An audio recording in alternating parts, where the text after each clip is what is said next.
Hej allihopa och välkommen till Pengaflödet-podcasten. Mitt namn är Emily. Och mitt namn är Anna. Vi håller på med fastighetsinvesteringar i Storbritannien. Och den här podden kommer handla om just detta och vi kommer varje vecka ta upp relevanta ämnen och intervjua personer som vi finner inspirerande. Hej!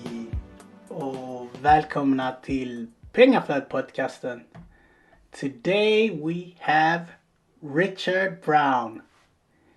How are you, Richard? Hey, no, hi. I'm good. I'm good, thank you. Good to see you. Thanks for inviting me on eventually. Yeah, this have been a long time coming, but I want to save the best for the last. Oh, is that right? Oh, well, okay. I'll look to see who's coming on after me then.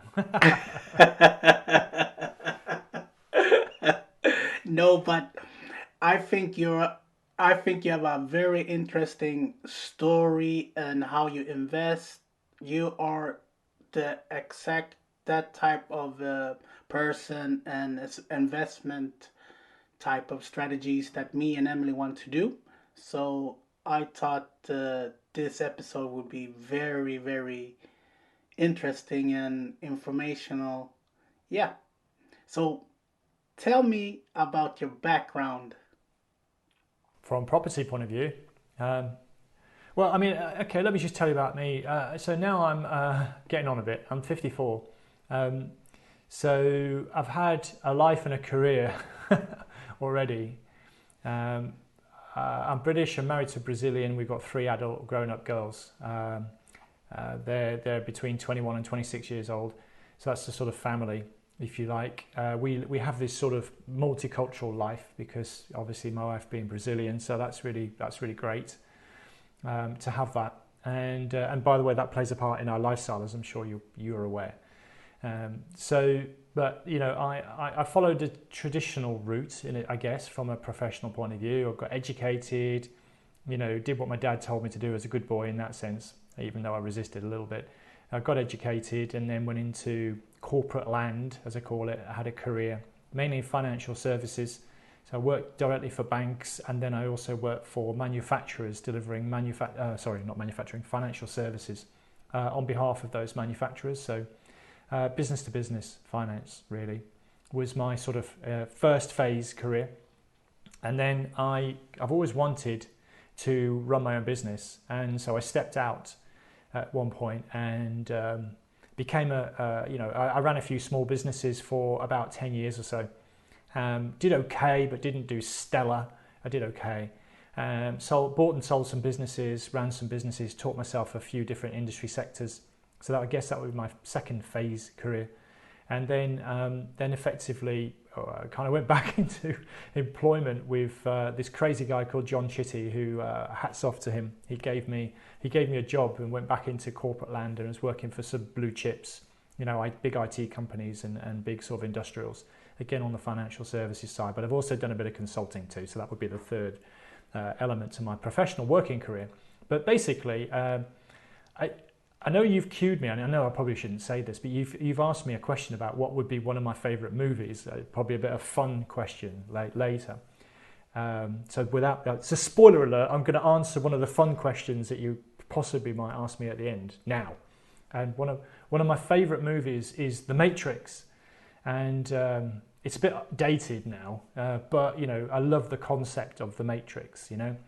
And what I like about The Matrix, it talks about basically a parallel universe and that we're trapped in this almost a game. That's the concept of the film. And I think to some extent working for other people is like that. So that's why I brought it in at this point. So my point being that I was kind of restless in the corporate environment. I didn't feel that I really fitted in. You know, if you can imagine you going with something, it's nice and smooth, but if you go against that grain, it's rough, it's jagged, it gets stuck, and I felt like that. So, you know, so I made the second leap to leave full-time sort of corporate land employment about 8 years ago, something like that. And I've been kind of doing my own thing, predominantly property-based, and also some associated services around property for the last 8 years or so, and started, you know, property in earnest about 11 years ago. So property's been my thing now for about a decade or so. And we can get into the detail of that. But that's kind of the context. That's how I got here. I started later, I guess, because I told you I'm in my mid-50s. So it was in my mid-40s, early mid-40s, when I kind of realised that property, wow, what is this thing? I could do something different with my life. I could escape the matrix, to keep my analogy going. And I didn't really, I was asleep. I wasn't awake to it. And then I eventually did wake up, and it was 4 years after waking up before I actually managed to escape and find my way out of the matrix. So I don't know if that's how you wanted me to answer that question, but that's a little bit of my sort of background personally and professionally, and how I got here generally. No, that's perfect. That's perfect. Yeah. So that sounds quite fun. So what about your portfolio then? Because I know you have a big portfolio from different countries as well. Yeah, so I guess there's 4 elements to my business effectively. So I've got the existing rental portfolio, I've got a couple of service accommodation units, and I've got some developments which I'm predominantly converting to retain, although some of those I will move on. And then I've got sort of investor services type of business. So there's 4 elements to what I do. So in terms of the portfolio, which is effectively all but those services, there's 75 rental units, and across 4 countries. They are, to be fair, concentrated in the UK, and the secondary market, or the second largest market, is the USA. But I've got a few interests in Brazil, which you might expect, given my wife's nationality, and also in Portugal, just a very small exposure in Portugal. And as it's Portuguese speaking, the Brazilian speaker in my family helps a lot with that too. So what was interesting, I suppose, is that maybe we'll get onto this a little bit, but I probably got to, these are round figures, I probably got to around about 25 rental units approximately 2 or 3 years ago, and now it's 75. So it took about 7 or 8 years to get to about 25, and it's taken another 2 or 3 years to get to 75. So kind of you can see the kind of, it was more of like a linear growth and then a sort of step change in the last couple of years. So that's kind of just a brief overview, if you like, of the number of units and where they are. May I ask what happened? Yeah, that's a really good question, to be honest, because I suppose what I was doing was what I call cookie cutter approach for the first 7 or 8 years. So I was following predominantly a BRR type of strategy, buy, refurbish, refinance. So I love to add value to property. And so I was kind of just doing it. I was doing between 2 and on average about 3 a year, I suppose, of these types of projects. A couple running at the same time, staggered across a year, and I was steadily growing to about, as I mentioned, approximately 25 units, kind of one project at a time, although doing 3 of them on average.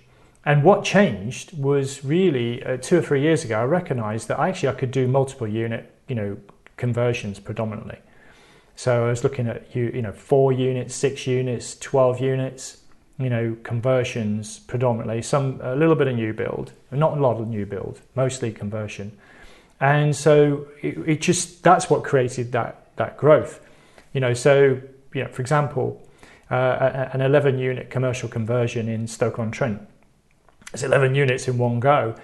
And yes, it's more complex, but at the end of the day, it's still one project, so I could do that project. It would take longer. It's more complex. There's issues, etc., that you need to deal with, which are different to your vanilla buy, refurbish, refinance, on a single family home. Yeah. But it was that's what allowed me to scale.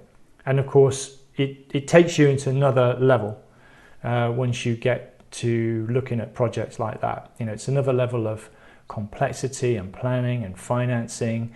Managing the project, is different. The team you have is also different. So there were some growing pains between going this flat line to this sort of steep line. To be honest with you, there were some growing pains, but just sort of coming through that now. Now I've got a bit more sort of control on things, a bit more order. My team is more settled. So But that's what made the difference. That's how I went from 3 a year to whatever 12, 15, whatever a year it's been since then, maybe 20 a year actually, closer to that. Yeah, somewhere between. So on average about 15 a year in the last 3 years. Yeah, that's different.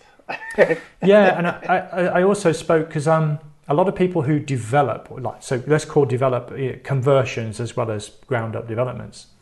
BRR's development actually, but it's more, it's low level development. It's just a refurbishment or maybe a bit of an extension work or something. But so when you talk about development, so like a commercial to residential conversion, that kind of development, or a ground up development, I'm predominantly converting or building to retain in my portfolio as well. So that's my preferred model, my preferred exit route, and that's why my portfolio is also growing. And so that also allows me to look at opportunities, look at projects in a slightly different way to a traditional developer. So a traditional developer is building to sell, and obviously they need to find the site, manage the site, sell the site and maximize their profit, and then go and find another one and do it all over again. Yeah. Whereas if I use the phrase build to rent, but what I'm not doing the full build to rent model with extra services, for example, but I am building or converting to retain in my portfolio. I can afford to take a slightly different view on the project phase, profitability, knowing full well that I will retain the asset and I'll have an income stream theoretically for life. So therefore I can sort of, maybe a site is more appealing to me than it is to a traditional developer, because if you need to make your 20, 30, 40% profit, whatever as a developer might look for, I don't need to make that on the actual conversion side. I'd like to, but I don't need to. So yeah, that sort of enabled me to scale my rental portfolio on a kind of a self-developed type of basis. Yeah. So that lead me into my third question. Why do you invest in several countries? For fun. So the serious answer is diversification. So I've got investments in 4 currencies, so euro, pound, dollar, and what's the Brazilian real. So I'm hedging against different economies, currencies, and property markets. So it gives me some diversification. So theoretically, if the UK is down, maybe the US is up. Maybe they follow each other fairly similarly, to be fair. But Portugal is more in the eurozone, and obviously Brazil is in a different sector. So I think because also we have an international family with an international lifestyle, it's also useful for us to have earnings in different currencies as well. Yeah. So diversification of risk, diversification of economic factors, diversification of currency, that's the logic behind it. And then obviously I get to travel and visit people in all these places, and this is a great opportunity. It's kind of fun too, to be able to do that. So there was a bit of seriousness in me saying it fun, but so that's the logical answer as to why I invest in different countries. I wouldn't necessarily recommend doing that for everyone, by the way. Mm-hmm. So why? Well, it's complex, basically. So obviously, I know, for example, you're in one country looking to predominantly invest in another one. So you're located in one and investing in another one, and that already brings some complexity, right? For you, you've got to learn the differences, yes, between those two countries. So if you multiply that by 4, it's more complex, and there's more things to learn. In fact, actually, the USA is not really one country; it's 50. So I'm not investing in 50 states, but so for example, I have investments in 3 states in the US, and it's almost like it's not quite like investing in 3 separate countries, but there are differences. Different tax laws, for example, different landlord laws in different states in the US. So it's complex. So that's why I wouldn't necessarily recommend it in exactly the same way that I have done it. I might do a bit of consolidation going forward, and I'm certainly more concentrated in two primary markets now than I was. So, you learn things as you grow and develop. And I think the start of the US, for example, was more opportunistic for me about 5 years ago. I had an opportunity to invest in a couple of properties in Florida, and I kind of, that was what got me into the States. And then after that, as you can tell, I've done a bit in Florida, but done a bit in Chicago, Illinois, and also in Ohio. So I might consolidate a little bit in the States. And I probably won't grow too much more in Portugal and Brazil either. So I'll concentrate more in the UK predominantly, and the USA to a second level. So maybe two markets is probably the right number rather than 4. So which one is the most difficult of these countries or counties? Because you have a different in the US. Yeah, I guess they're easier and difficult for different reasons. For me personally, Brazil is the hardest one, without a doubt, because I don't speak the language. Wow. Well, I don't speak the language very well. So me personally. So whilst I have the help and assistance of my wife and my wife's family, in fact. So my wife's my brother-in-law, so my brother-in-law, not my wife's brother-in-law.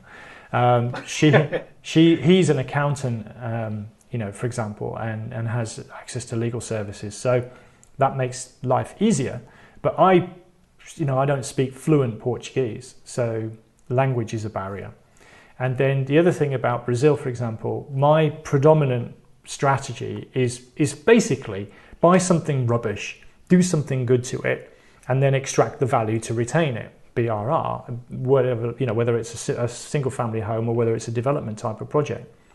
Now in Brazil, there isn't a secondary finance market in the same way that there is in, say, the UK or the US. So it's really difficult for me to actually follow my primary investment strategy or investment model in Brazil. So I think Brazil is probably the hardest for me personally, and mainly because of language issues. And also it's not as mature from a legal point of view. So there are sometimes some title challenges on properties. Then I think I'd say, obviously, UK being my home market is the easiest market for me.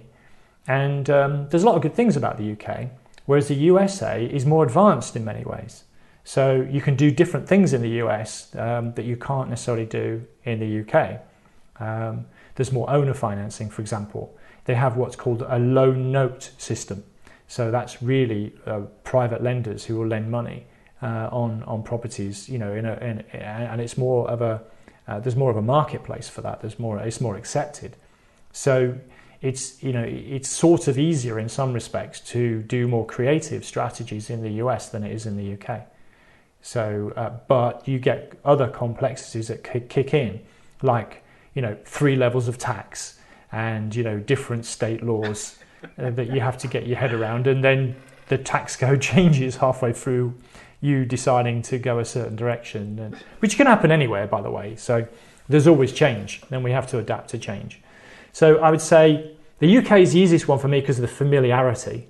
The USA is really interesting because of the opportunities that exist in the USA. And then what makes it difficult is the differences. So, but once you get your head around the differences, then you can navigate okay. But I'd probably step out a little bit more steadily than I did. If I was have my time again, I'd do it more gradually, is what I'm saying. Okay. So which country do you think is the best place to invest in of all of these countries that you mentioned? Obviously not Brazil, but I'm thinking maybe US or the UK.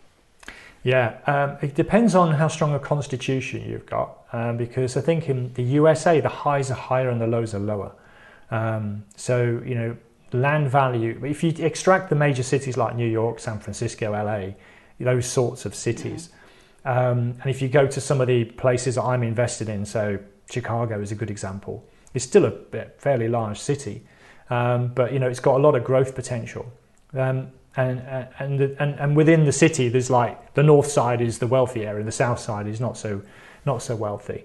So you get these different demographics and economic factors. But land values, generally speaking, in those sorts of places are not the same as they are, say, in the UK. So they're lower. So you can literally have two houses next door to each other on a street in the USA, in say Chicago, with let's say 100,000 difference in value. You know, you could buy. I regularly bought properties for like $20,000, which have been revalued up at about 150 or 180 or something like that. You know, and literally the property next door would be worth the 180. Whereas if you go in the UK, you won't find that. You just wouldn't find it because the land value reduces the differential. So I think that there is opportunity in the US, but like I say, you have to have a strong constitution because it can be quite a lot of risk as well. So with a crash, it can go deeper than the UK. With a rise, it can go higher. Like I say, the land value is lower, but consequently, the conversion costs are higher in the US than they are in the UK because labour rates tend to be more expensive. Let's say, you know, people demand quite a high, you know, they've got a high standard of living, cost of living, and so they demand quite a high wage. So it costs more money to do the refurbishments or the conversions in the States, relatively speaking. So, and therefore, if you kind of don't get the budgeting right, it can, you know, swing the numbers quite significantly. So, okay, so of those four countries, which country do you think have the most cost of refurbishment? Is that US? From my experience, yeah, definitely. So I'd say for the areas I invest in, so it isn't necessarily the whole of the US. I would say land values are lower generally, and refurbishment conversion costs are higher, let's say, than the UK, and indeed Portugal for that matter. Brazil's got the lowest labour cost, but as I mentioned, it's difficult to extract the value unless you sell. So I could do flipping. I could flip in Brazil, but for the reasons I mentioned, I probably I would say to people who are looking at investing in Brazil, either flip or if you're going to invest for the long term, have a good reason to be there for the long term. You know, so we have a good reason because of family connections.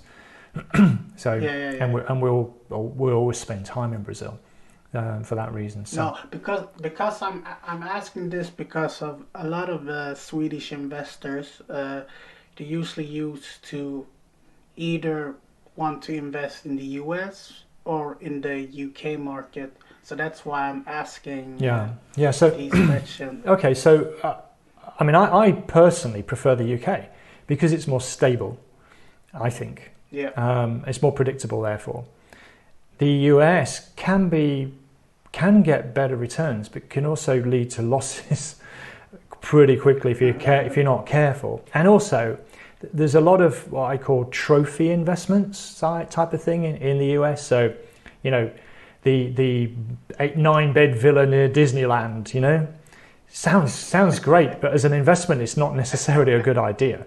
You know, I'm always about return on investment, income returns on investment, and I mean, I know that people, and they'll tell you the numbers they want to tell you. I was talking to someone recently who bought an Art Deco building in Florida, in Miami actually, and he was telling me that it's how much he's renting it for $500 a night, and blah blah blah.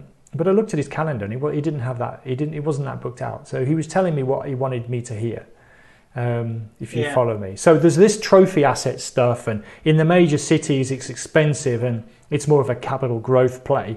Whereas in the in these sort of Midwestern places and like Chicago, like Ohio, you can get crazy return on investment, but you know you need to be careful what you're buying.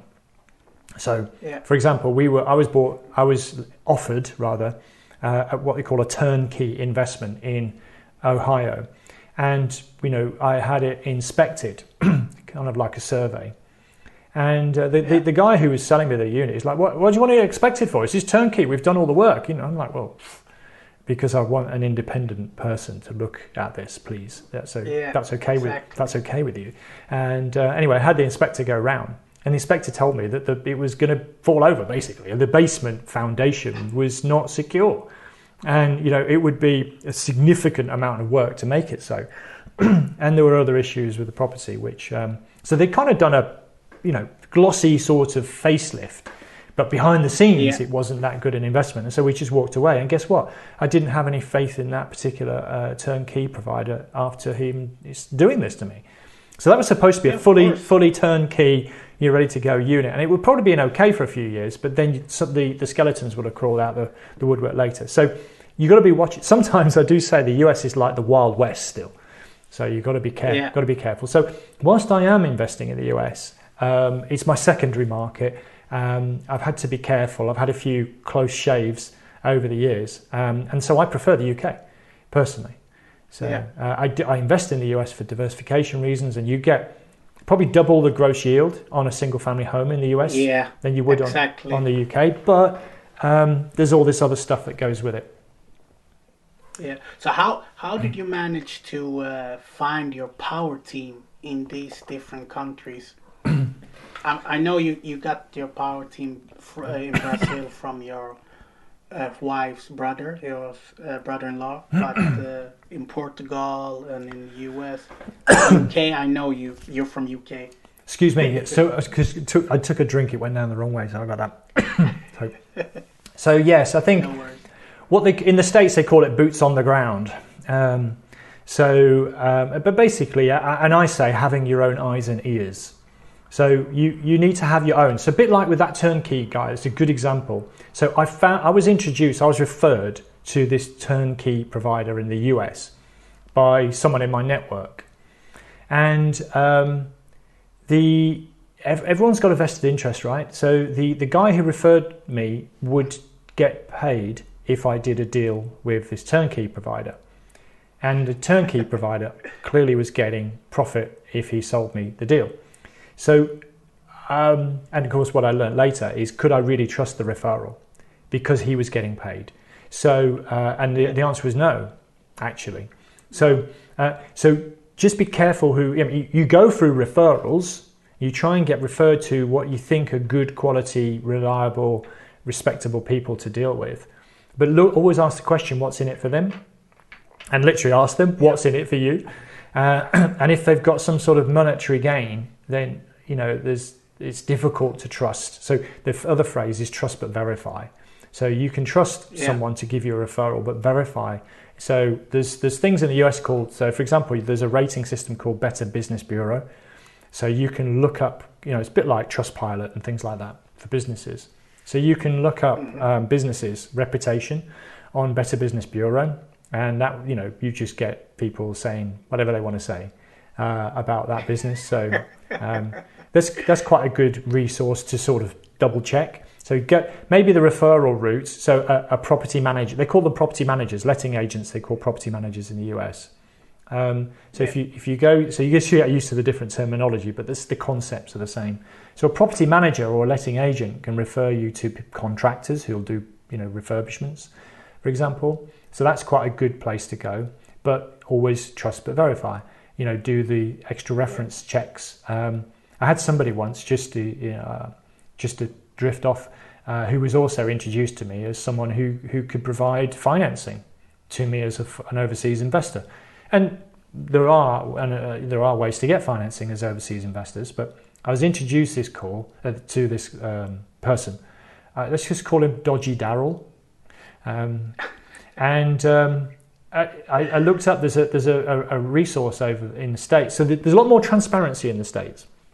So you can look at values you can look at in the UK too, but there's valuations you can look up online. And there's also a service called White Pages. And White Pages, basically, you can look up someone and see if they've got any criminal records, see if they've got any outstanding judgments and things like that. So Dodgy Darryl looked a bit dodgy, basically. So when I looked him up on White Pages, and I just felt it was a very elaborate phishing scheme. But he was going to lend me hundreds of thousands, but in order to lend me this money, I had to pay him like 30,000 or something. I was like, what? Why am I giving you? What? Why am I giving you money so you can give me money? I was like, no. I'm never going to see that again, am I? And but he produced some really produced some professional indemnity insurance and some references and stuff. And I just when you just get that feeling in your stomach I was like, no, it's not right. So I just gave that one a bit of a swerve. So there's some resources you can get out there when you're looking at the States. And the UK is not quite as advanced in that respect, but you can do the checks around the social networks and the forums and the sort of online referencing. But so building this team. Yeah. So what I would say is try and go on a referral, but be careful about the referral. Trust but verify. Yeah. So validate them. And I think the other thing to say is this really, it applies anywhere. So forget US or UK, Brazil, Portugal, whatever. It applies anywhere. You're going to end up kissing a few frogs, so to speak. I work on a general rule. If I go into a new area, that could be a new city in the UK or a new country.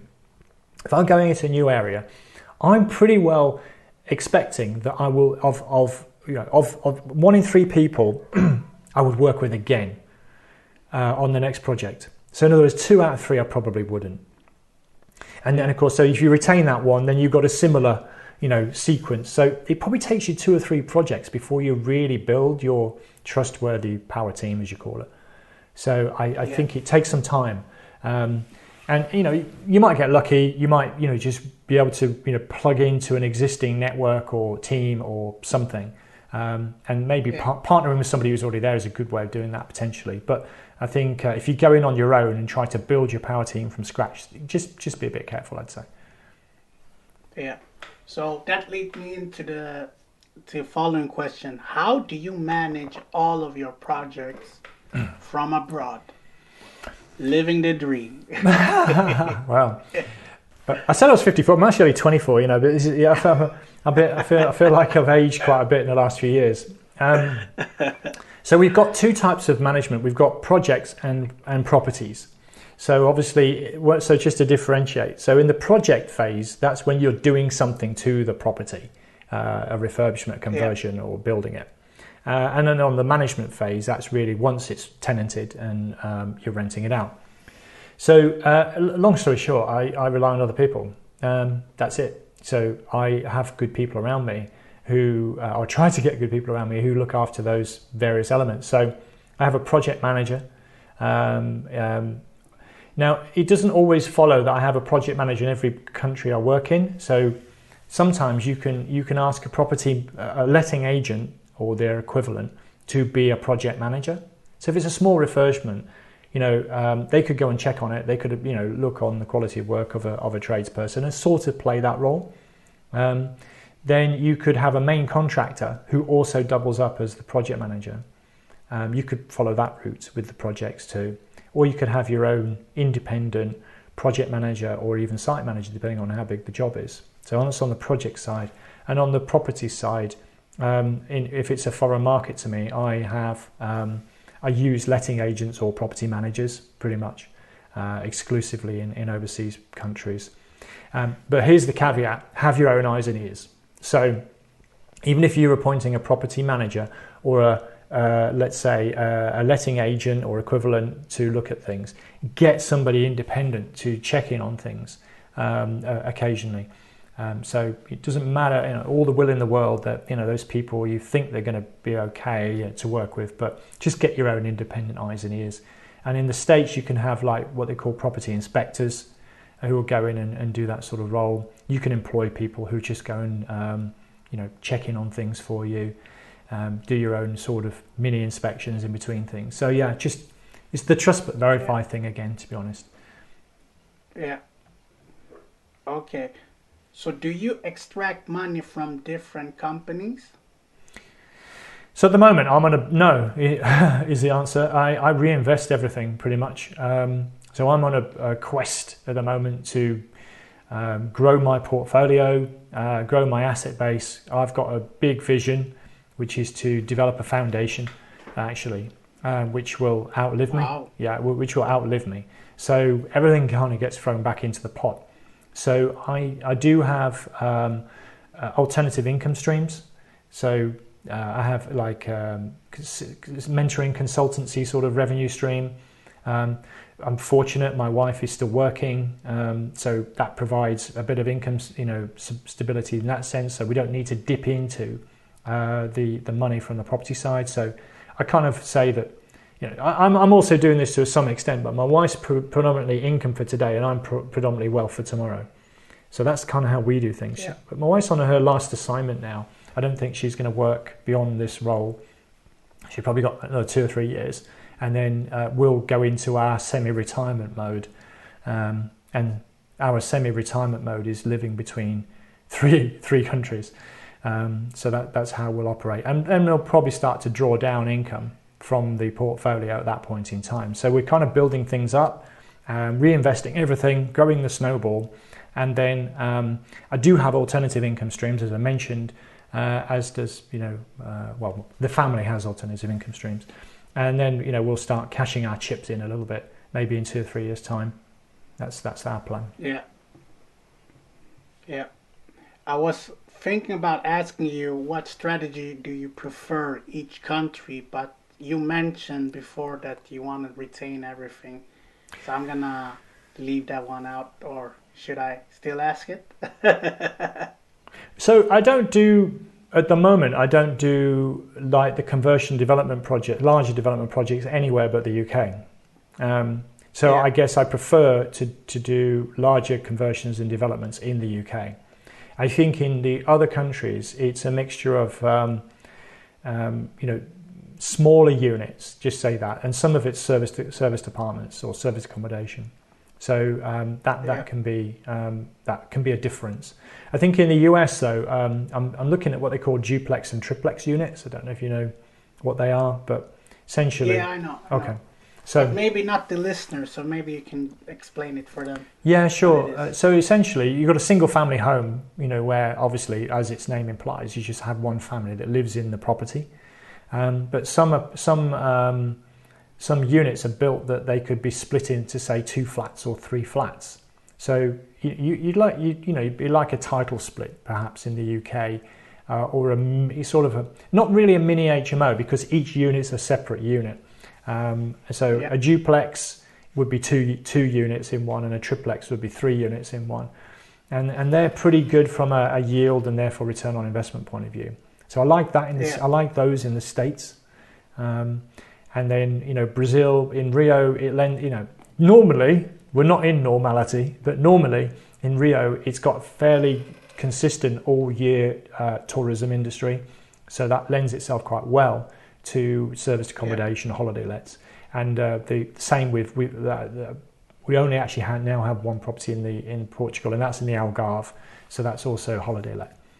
So you kind of mix the strategies a little bit depending on those locations. So predominantly conversions and developments in the UK, predominantly long-term buy and hold duplex and triplex in the US, and more like serviced accommodation or holiday lets in Brazil and Portugal.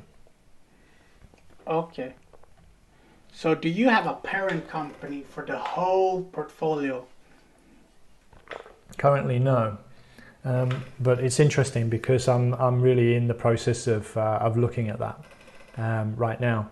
So I'm in talks. We've got to be careful how we structure it. So we've got different elements to our business. So we've got overseas entities.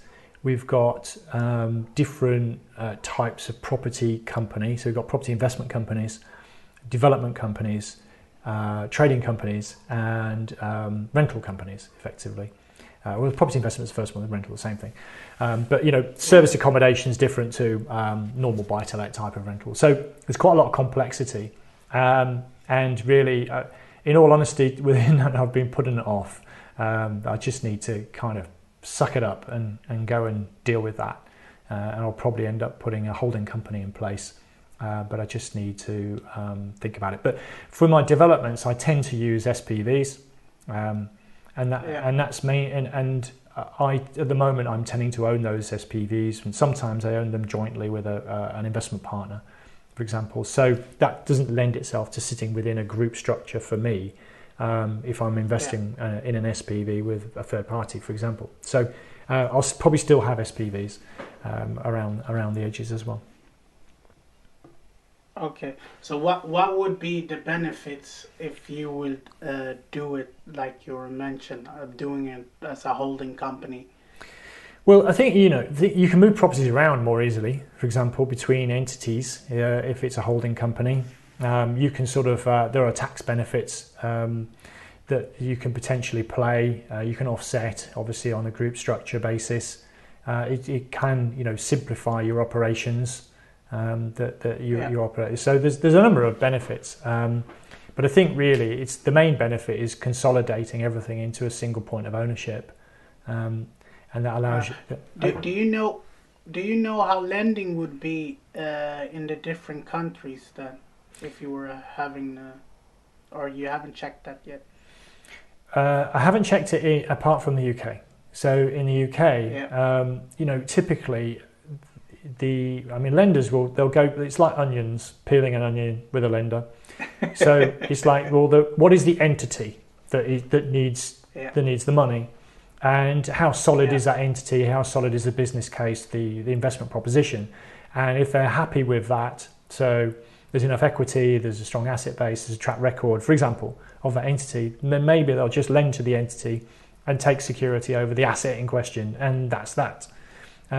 However, if they see a strong intergroup connection and funds are really not in the entity, but they're in the group, or an intermediary in the group, they'll maybe try and take an intercompany loan or a parent company, a guarantee. I didn't mean loan.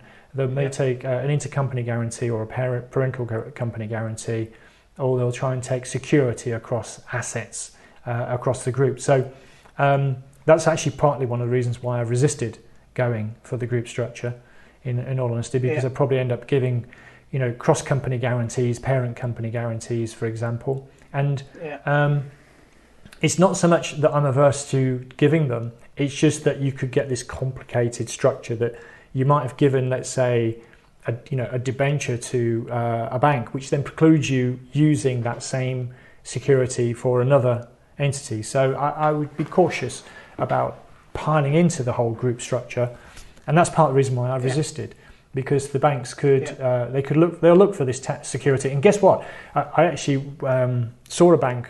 I went on a presentation day with a bank once. It was a development finance lender. And they said, hey, listen, we'll ask for stuff. We don't always expect to get it. So that tells you, we'll ask for a director's guarantee, we'll ask for shareholder guarantee, we'll ask for a cross-company guarantee, we'll ask for a parental guarantee, we'll ask for debentures, we'll ask for whatever, blah, blah, blah.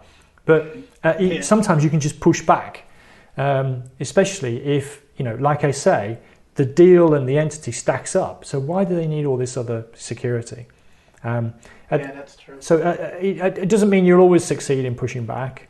It just means that sometimes they will ask for this much, but they're not necessarily expecting to get everything. Maybe they'll get a little bit less. So I think lending is an interesting point. I can't really speak for too much about the other countries. I think the US, I'm just doing some refinancing as I've had to give a personal guarantee. But I didn't have to give there is actually a parent arrangement there. So I've got a US company which is owned by a UK company, which I in turn own. And so the lender has asked for my personal guarantee, but they didn't ask for the parent company guarantee.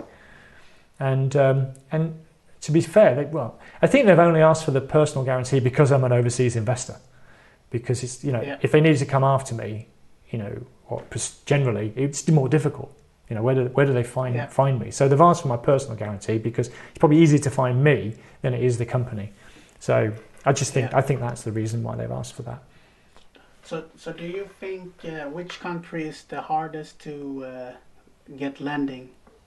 Do you have lending on the other properties in Portugal and in Brazil, or is it just? Actually not in Brazil. We don't have any lending in Brazil. And that's because it's probably the hardest country to get lending in, for me personally. Now, for my wife, it's easier. She's a national, so it's actually easier for her. So actually, the more general answer to your question is if you are not a national and not resident of the country that you're investing in, then it's challenging. It's just challenging. And then the secondary point is... if you look at, say, the UK and the US, which are the easiest markets I'm operating in from a lending point of view, they will look at the asset return from the asset, the income from the asset.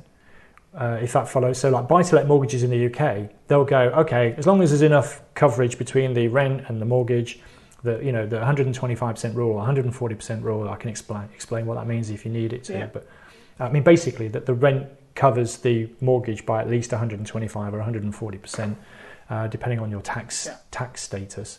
That's what that means. So you can get a loan on a buy-to-let if you meet that criteria. Whereas in, say, Portugal, it's done on income affordability, which basically means how much, it's like a residential mortgage application. Like, can you afford to service this debt on this asset? So it makes it difficult to scale in say, Portugal. And the US, I've found it's a little bit similar to the UK. They look at it both ways. They can look at affordability, or they can look at the income returns on the asset. Yeah. So it's the same in Sweden here. They look at the income that you're generating from your job, the personal income, and not the income you get from your rental. That seems to be quite common across Eurozone generally. Germany's the same, France is the same, Portugal's the same, Spain's the same. Obviously, you're telling me about Sweden, which I didn't know. Yeah. Well, now you know. I do. And and so one of the issues, because for example, with me, I'm building this snowball, and I don't have an income, deliberately, because I'm leaving it all invested. So if I have to go to a bank and go, well, I could show an income, quite a significant income, but I choose not to because I'm reinvesting everything in the business. So I don't have a large income. So that's, so actually what we do in our case is, because my wife has the provable income, she gets the lending in the countries where you go on affordability.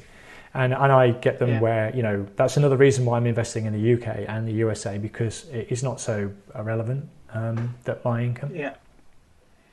So how do you stay tax efficient? This might surprise you. My answer, I don't sweat too much about tax, is the honest answer. Now, don't get me wrong. I don't just ignore it completely. It's just that I work on a general principle that if I'm making money and need to pay tax, I'm doing okay. So, but yes, there are things you can do to make yourself more tax efficient. So just to give you one small example, if I talk, because obviously it differs between countries, the tax rules. So, but if I just focus on the UK for a second, so two big tax breaks that you could get. One is if a property used to be your own home. So now you can only have one own home at one time. So this is quite limited. But if you can imagine you had your own home, and it used to be even more attractive, they changed the rules. It used to be that they had something called lettings relief, but that's gone now, so forget that. But if you had your own home, if you buy your own home and you make money on your home, and you sell that home, then any capital gain is tax-free. But the period of ownership is still tax-free if you convert it into a rental property. And you still get a residual period of time, and you get a capital gains tax allowance. So actually owning your own home, converting it to rental for maybe 2 to 5 years, and then selling it is quite a tax efficient way to extract a gain from that property. And then of course, in my case, I'd be reinvesting that money. I'm not spending it. And that's one, you can't do that a lot because it's your own home. And another one is on buy-to-lets. If you obviously keep a buy-to-let, if you sell a buy-to-let property, it's not subject to income tax, it's subject to capital gains tax on any gain. So I'm always looking at the values of property, my portfolio over time. And I'm also looking at the relative return on investment that I'm getting, return on income, return on equity. I'm always looking at them. And I often select a property to dispose of, if I own it personally, this is. That's what I'm talking about here, in any 1 year. So last couple of years, I've kind of sold one property a year that I owned in my personal name. And I've not paid any capital gains tax often, or a low amount of capital gains tax. And I reinvest those profits in my portfolio. So, so I can, whereas if I left it, there will be a point in time where if I were either to sell it or it become part of my estate, be subject to quite a high level of taxation at that point. So I'm looking to recycle. There are costs associated with selling a property, transaction costs, for example, estate agent fees, etc. So, you need to kind of do your sum. So I kind of do that kind of exercise, but I don't do anything fancy like, trusts or that kind of thing particularly. One quick mention about taxation, which might not work for overseas investors, but it might work for a lot of people I engage with, is the use of a SAS pension. That's also quite tax efficient. And so if you have a SAS pension, a link to your property business, you can get some tax breaks. Let's just say that you can get some tax breaks there, and also you could be your own bank to some extent through the pension. Lots we could talk about, but I don't sweat it too much with taxation. No. I totally agree with you with that. If you pay a lot of taxes, that means that you're doing quite well. So I agree with you. So how do you transfer the money? Is it forex trading, or is it internet bank, or is it TransferWise, Revolut, etc.? Yeah, so I use TransferWise and Revolut quite a bit, especially with the US. TransferWise have got a borderless account system now, so you can set up a US dollar account, a euro account, for example, and a gross pounds account, pound sterling account, borderlessly with TransferWise. So that's my go-to source. The thing is this though, there are different banking systems, which I discovered. So with the US, for example, they have like at least 2 different banking systems, and TransferWise only use one of them. So you cannot. So for example, there's the concept of an e-check, electronic check, in the States. TransferWise don't support that, so you can't pay or receive e-checks with TransferWise. You can't, you can't send a wire transfer with TransferWise, but you can send what they call ACH. So you kind of, first time you get into these things, you probably make a mistake and you realize, I can't do that. But then you've got international wire transfers, which are typically quite expensive. But if you've got a small purchase, it's probably not worth sweating too much about exchange rates. TransferWise and Revolut probably take care of most things for you. But if you've got like a large payment, like a refurb cost or a purchase or a mortgage transfer or settlement figure or something like that, it's probably worth going to some sort of currency broker and getting a price on that. Yeah. Because going to the mainstream banks, you'll pay an awful lot in fees and lose a lot on the conversion as well. Yeah. So which country did you suffer most or was most painful during this pandemic? Or we're still in it. It's kind of weird because I suffered in all of them in a way. Funny enough, Brazil not so much because of the way our investments are structured there. But the US, I had more arrears on the sort of rentals. In the UK, because I've got more development activity going on, I suffered more with the development projects, which I just couldn't get on site, for example. So I suffered in a different way. And then I think in Portugal, which is a holiday, it just closed for business, effectively. And the same with, funny enough, the service departments in the UK, they emptied for about two or 3 months, and then they've picked up again. Portugal, I kind of missed the season, so that's a bit rubbish. So I kind of suffered in different ways in different countries. But thanks for reminding me.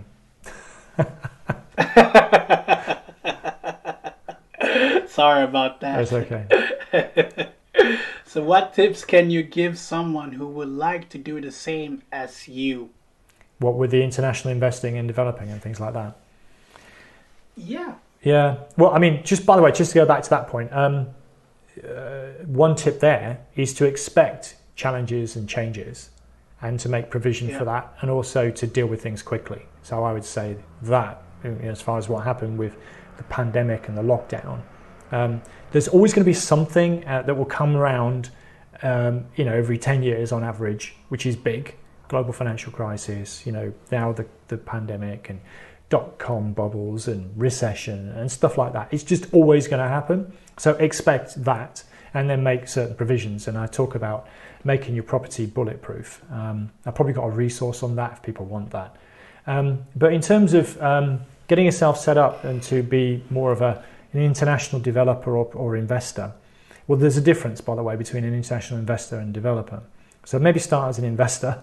And I'd probably either tie up with someone who's on the ground locally to where you want to invest and leverage their network and their contacts and their know-how as much as you possibly can.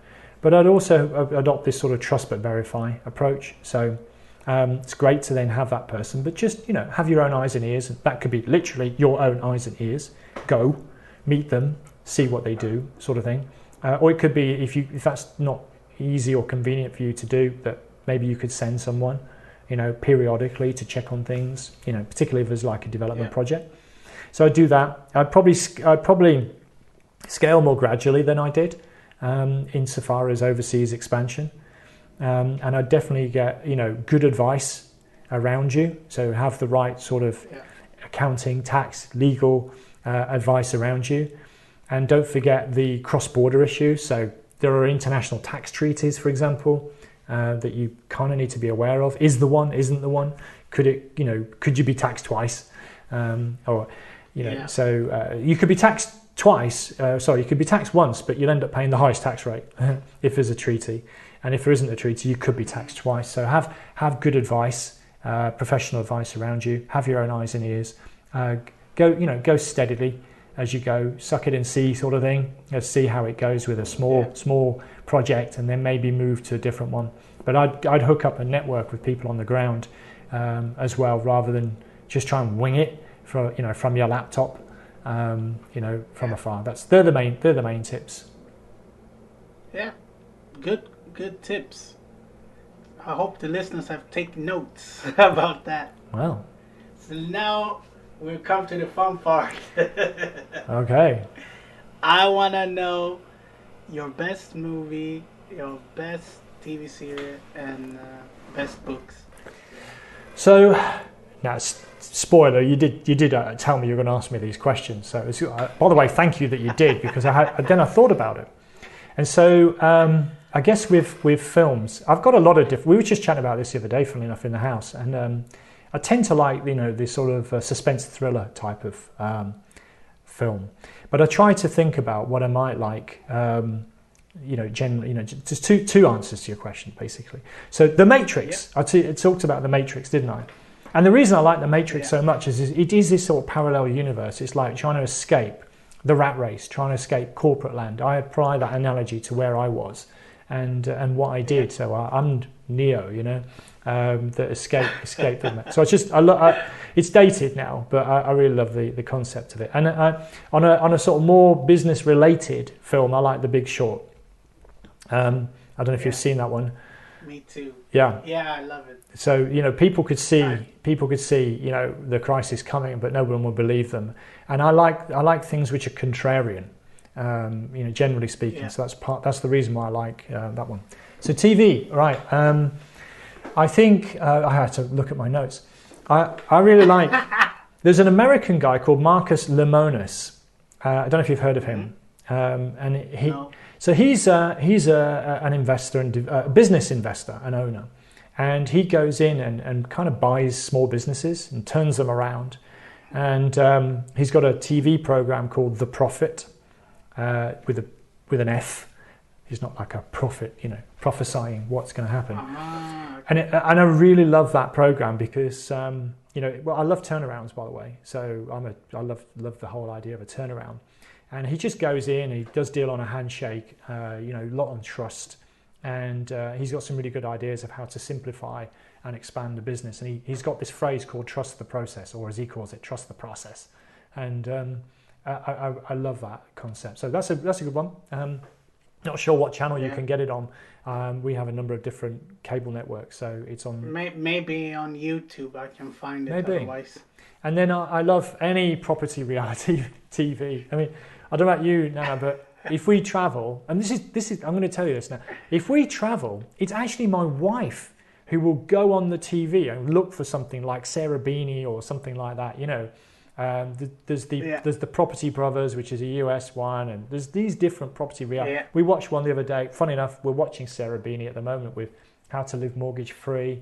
So we always make a beeline. It's very unromantic, I know, but you know, we like the sort of property reality TV. So you know, for a little bit of chill, we don't take it too seriously.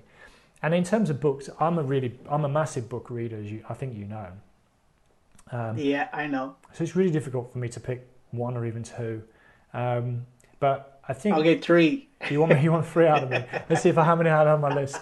Okay, two similar ones. So picking up my line about contrarian thinking. So there's a book called What I Learned Losing $1 Million. And, you know, because people write about success, but not many people write about what you can learn from failure. And that's the reason why I like that book. Because if you ask anyone about, well, what's your secret to success? They'll say this or say that. Then you ask the next person, they'll say the other and the other. And you go, well, which one is it? You know? Because actually there's a lot of different things that contribute to success. But this book talks about there's only 3 main things that contribute to failure, especially as an investor. Yeah. So that's a really good book I recommend to people because you can learn a lot from failure. I'm gonna read that book. Cool. And then I'm writing it down now. And do you remember what I said about everything goes in cycles and there will always be something big that happens? And then everyone's always taken by surprise. Well, guess what? It always happens. There isn't really a surprise. The only surprise is what is the thing. And so the book, The Black Swan, have you come across that one? No, is it the same as this Never Split the Difference? Is this the same author or no? Different author to Never Split the Difference. That's a good book, by the way. It's Taleb. I forgot his first name. Because he calls his group the Black Swan. That's why I did that. Yes.